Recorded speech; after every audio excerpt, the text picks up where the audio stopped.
შემეცნებით საგანმანათლებლო პროექტი რადიო კინო მზადდება სტუდია კოცის ბაზაზე. პროექტის ხელმძღვანელი კობა ცხაკაია. როსტომ ჩხეიძე, შავი ჩოხა. ქაქუცა ჩოლოყაშვილის ცხოვრების ქრონიკა.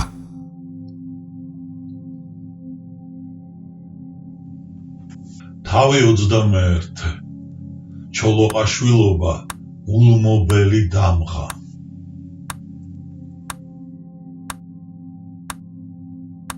ნინო მეღვინე თუ ხუცესი ყოველდღე გახყავთ დაკითხვაზე და საათობით ტანჯავენ.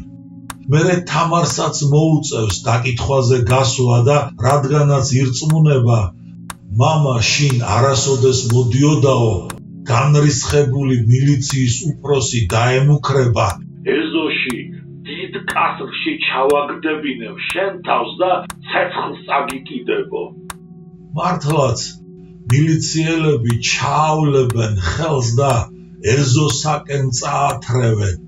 შიშისაგან ფეხები ეკეცება, მაგრამ დედის სახე უდგას თვალწინ და ხმას არ იღებს.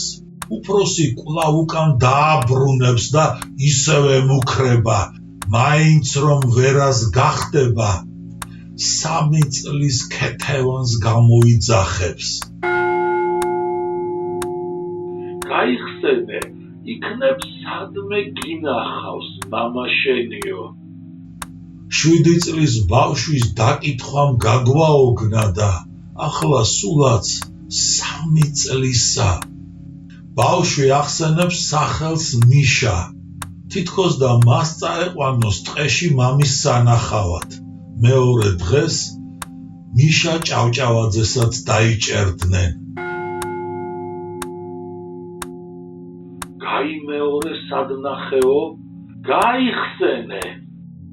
გაიმეორე სადნახეო. ახლა დედისთან დასწრებით ჩააცივდებოდა მილიციის უფროსი და ქეთევანი ბავშვური გულუბრყვილობით მიუგებდა. აგერ იქ, იმ ფანჯრის უკანო. როდის ნახე? არ ეშვებოდა დამკითხავი და ხვალო, უპასუხებდა პაწია. 3 წლისა, 3-ის. განრისხდებოდა დამხტური და ბრძანებდა, რომ ორივე ბავშვი სარდაფში ჩაეყარათ და მთელი ღამე იქ ეხურხუტებინათ, ბნელსა და ცივში, ვირთხები რომ დარბოდნენ და გადმორბოდნენ. ქეთევანი შიშისა და სიცივისაგან რომ კანკალებდა და ტიროდა, ეს ხომ ასეც იქნებოდა. გასაკვირია თამარმა უჩვეულო სტოიციზმით რომ აიტანა ეს უმძიმესი ყოფა. 7 წლისა, 7-ის. ბები ანეტა იხვეწებოდა, მეც ბავშვებთან ერთად მამყოფეთ სარდაფშიო, მაგრამ ამხელა ჰუმანიზმს მილიციის უფროსი როგორ გამოიჩენდა. ასე გადაჭდობია ერთმანეთს პიროვნული თვისებანი და პარტიული მოთხოვნანი. ეს გადაჭდობაა და არაფრად რომ არ უღირს ქაქუცა ჩოლოყაშვილს შეუთვალონ. დაგვნებდი თორემ შენს უფროს ქალიშვილს ცოცხლად ჩავაყოლებთ საფლავში მამია ერისთავსო. ეს ის ერისთავია, შეფიცულთა გასანადგურებლად რომ დაძრულიყო, მაგრამ თავი წაეგო და ახლა ბოლშევიკები სხვერპლშეწირვას უპირებდნენ. რამხელა განცდებს იტევს ეს ლაკონიური ფრაზა სულიერი შფოთვის უსაზღვროებას, რაკიღა თუ ღმერთმა არ გადმოაფარა ბავშვს მოწყალების კალთა, ეს შემზარავი დაპირება აუცილებლად შესრულდება. ეს 2 დღეღამე დედას და ყველა დანარჩენ პატიმარს თეთრად გაუთენებიათ. სასწაული იხსნიდა ციცნას ცოცხლად დამარხვისაგან. 9 წელზე მეტი გაილეოდა თელავის სატუსაღოში, მერე კი ქაკუცას ოჯახსაც თბილისში გადმოიყვანდნენ და ჩეკას შენობაში გამოკეტავდნენ. მინოს დაემუქრებოდნენ. ბავშვები თავშესაფარში არიან მისაბარებელნი და თუ არ დათანხმდები, ვეღარასოდეს იხილავ ვერცერთსო. ბევრს იტირებდა და ივალალებდა ქალი, მაგრამ პატიმართა ქალთა რჩევას უფრო დაუჯერებდა და თავის ნებით არ დასთანხმდებოდა. ამჯერადაც სასწაულს უმადლის თამარი, ხელს რომ არ ახლებდნენ. თუმცა ახლა მეტეხის ციხეში მოუწევდათ ყოფნა ბებეშკებთან, ყველა ჯურის ქურდქალებთან, კახტებთან თუ დამნაშავეებთან ერთად. უეცრად ბავშვებს თავისუფლებას უბოძებდნენ, ოღონდ ვინმეს უნდა წაეყვანა.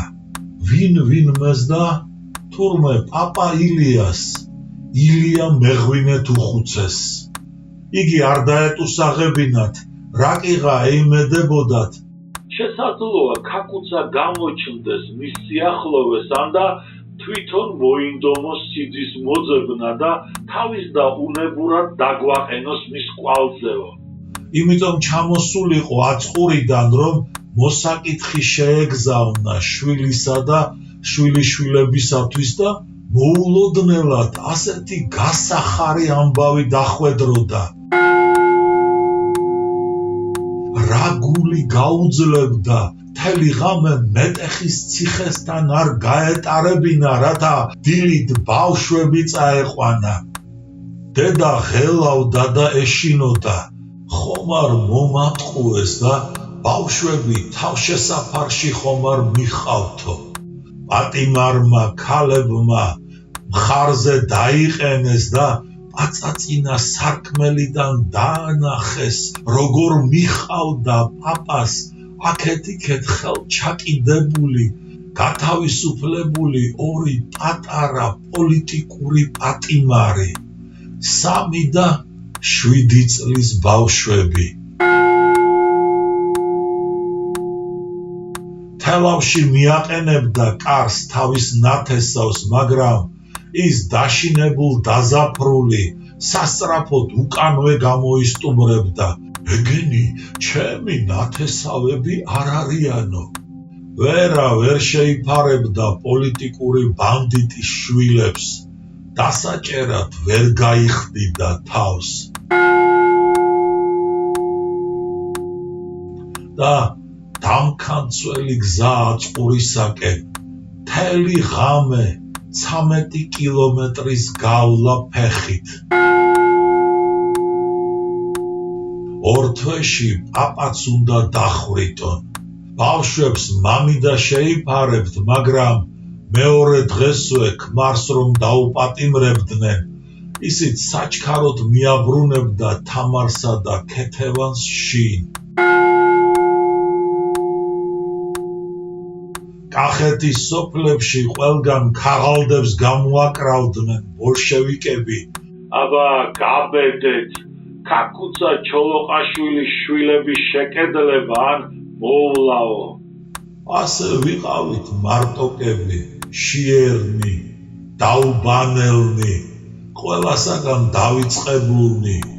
ქარის ზუზუნის დროს სახლის სახურავი რომ ჭრიალებდა, შიშით შინ ვეღარ ჩერდებოდით და გარეთ კაკლის ძირში ვსხდებოდით ხოლმე და თელ ღამეს აქ ვატარებდით. და მაინც ასეთი ჯოჯოხეთური სინამდვილეც ყოველთვის დამამშვიდებელია ერთგულ და უშიშარ ადამიანთა სახებანით. აგერ ქაკუცას ოჯახის მოურავის, გიოქიტიაშვილის, ქალიშვილი ბაბია ღამღამობით ფარულად რომ დადიოდა ბავშვებთან, საჭმელს უმზადებდა, პურს უცხობდა და უვლიდა. ბებიდა ვარო ანდრონიკაშვილი გვიან შეიტყობდა ბავშვების ამბავს, მიაკითხავდა და თავის ნათესავს მიაყენებდა კარზე თელავში, ის ძალიან შეწუხდებოდა. ოთახს კი დაგითმობთ, მაგრამ ვაი თუ ჩემი შვილებიც დაიჭირონ. ამიტომ საქათმეში შედით და თუ პასუხს მომთხოვენ, თავის გასამართლებელი საბუთი მექნება, ჩემს უნებართვოდ შევიდნენ მეთქი. ერთ წელიწადს იმ საქათმეში გაატარებდნენ. 13 ქალს ნინო მეღვინეთუხუცესთან ერთად დახვრეტის მუხლი რომ ჰქონდათ შეფარდებული, ქაკუცა ჩოლოყაშვილი დატოვებდა თუ არა საქართველოს ტერიტორიას, აღარ დახვრეტდნენ და სულაც გაათავისუფლებდნენ. ნინოს თელავში ცხოვრებას აუკრძალავდნენ. შვილებსა და დედასთან ერთად თბილისში უნდა გადმოსულიყო საცხოვრებლად და თვეში ერთხელ ჩეკაში გამოცხადებულიყო. ასე იქირავებდა შორეული ნათესავის ბინას და ახალ ცხოვრებას შეუდგებოდა, თუ ამასაც ცხოვრება ერქვა. ნუ გაგიკვირდებათ, ბავშვების სკოლაში მისაღებად საკუთარი გვარი და წარმოშობა რომ შეუშლიდათ ხელს.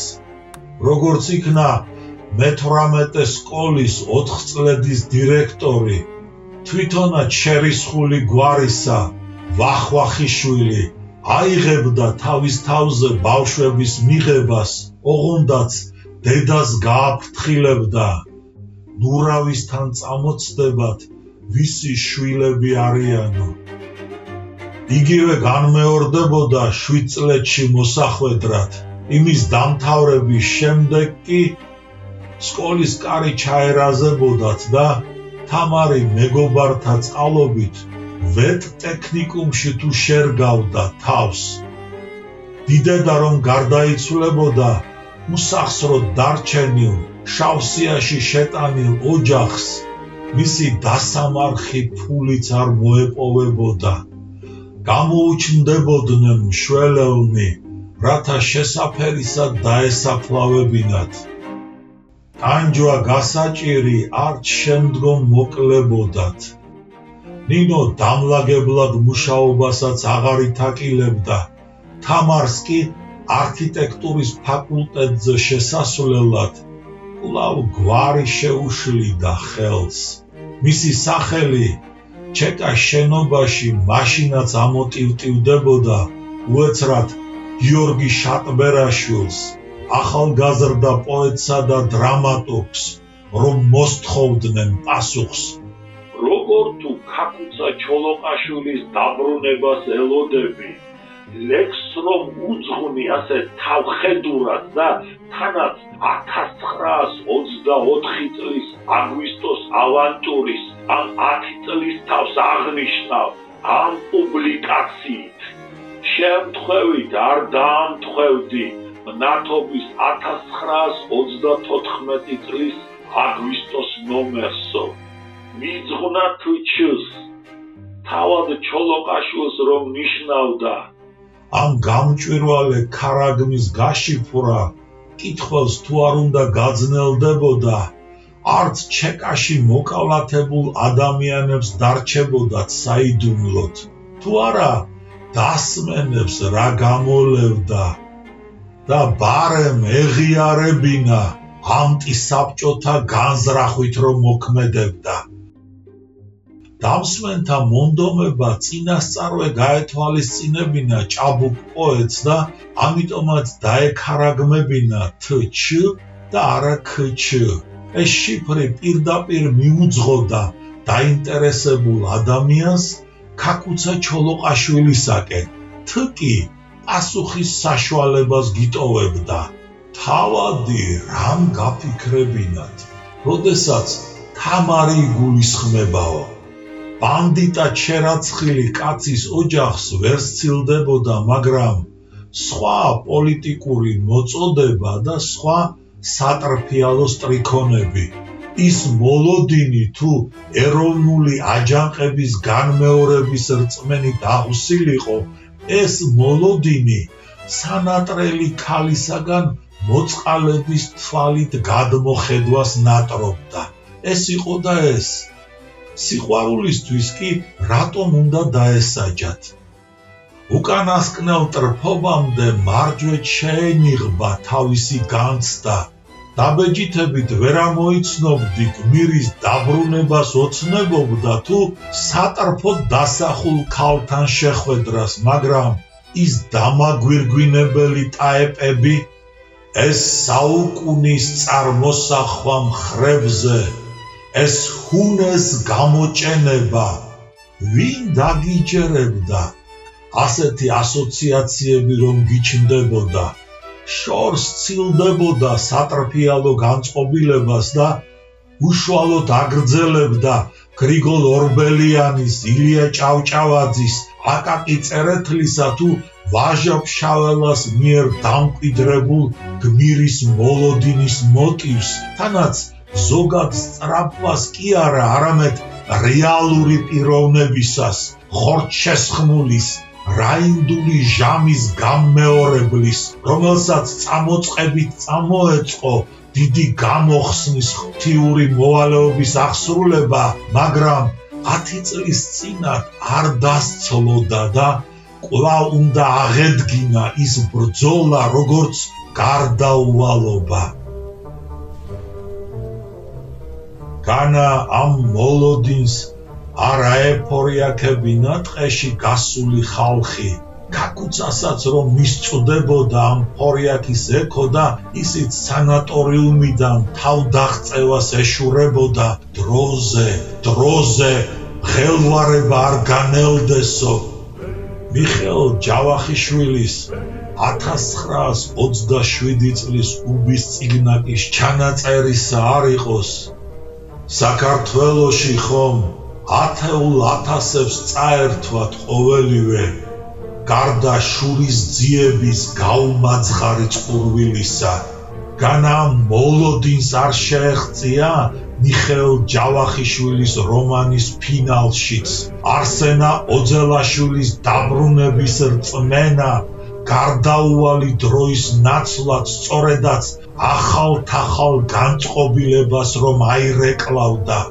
და რა გასაკვირია, რომ პოეტური სტრიქონებიც ამავე სულისკვეთებით ახსილიყო, მით უმეტეს გიორგი შატბერაშვილისათვის უკვე ცნობილი გახლდათ, რომ ნიკოლოზ ბარათაშვილის მერანის შთამაგონებელი ილიკო ორბელიანი კი არა, ალექსანდრე ბატონიშვილი იყო. მისი მერანი ჰქროდა იმ პოეტურ შედევრში და დაე იმ ჯადოსნურ რაშს კაკუცა ჩოლოყაშვილის ხუნე შესთამაშებოდა ახალი საუკუნის გადმოსახედიდან. საბედისწერო გაუხდებოდა ეს პოეტური შემღერება და შუა აზიაში უკრავდნენ თავს.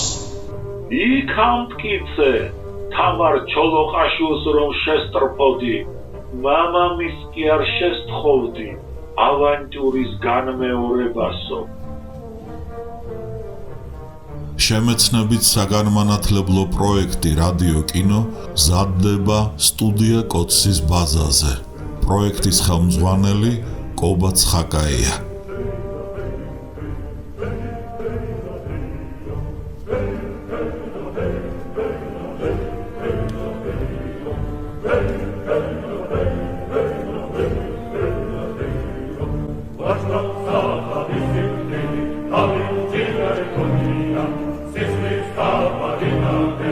I'll be